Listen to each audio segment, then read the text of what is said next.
नाशिकमध्ये सध्या मुसळधार पाऊस सुरू आहे, त्यामुळे नाशिकच्या गंगापूर धरणातून टप्प्याटप्प्यानं पाण्याचा विसर्ग गोदापात्रेत वाढवण्यात येतोय। सोमेश्वर धबधबा देखील ओसंडून वाहतोय। आज रविवार असल्यामुळे नागरिक सोमेश्वर धबधब्यावर मोठी गर्दी करत असतात। मात्र प्रशासनाकडून सोमेश्वर धबधबा परिसरात नागरिकांना जाण्यास मज्जाव करण्यात आला।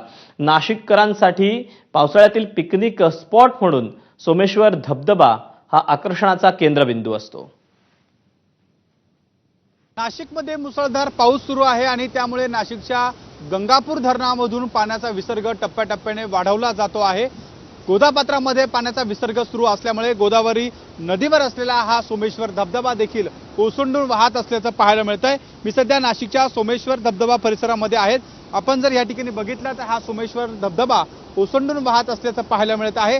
नाशिकमध्ये पावसाळ्यात नाशिककरांचा पिकनिक स्पॉट म्हणून हा सोमेश्वर धबधब्याकडे पाहिलं जातं आणि या सोमेश्वर धबधब्याच्या परिसरामध्ये देखील सुट्टीच्या दिवसांमध्ये देखील पर्यटक मोठ्या प्रमाणात गर्दी करत असतात। मात्र नाशिकमध्ये पावसाचा जोर वाढत असल्यामुळे गंगापूर धरणातला पाण्याचा विसर्ग हा टप्प्याटप्प्याने वाढवला जातो आहे आणि त्यामुळे नाशिकच्या सोमेश्वर धबधबा परिसरात आज रविवारचा दिवस असला तरी देखील पर्यटकांना येण्यासाठी या ठिकाणी मज्जाव केला जातोय।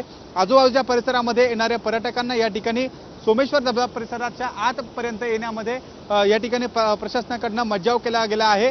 नाशिक पोलीस असेल, नाशिक महापालिकेचे कर्मचारी असेल, त्यासोबत सुरक्षा रक्षक असेल, हे संपूर्ण या धबधब्याच्या परिसरामध्ये तैनात असल्याचं पाहायला मिळत आहे।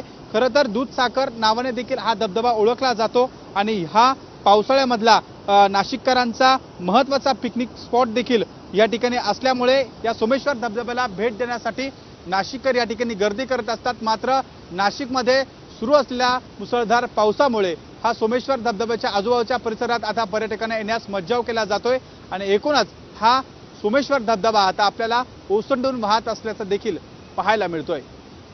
कॅमेरामन किरण कटरेसह शुभम गोडके, एबीपी माझा, नाशिक।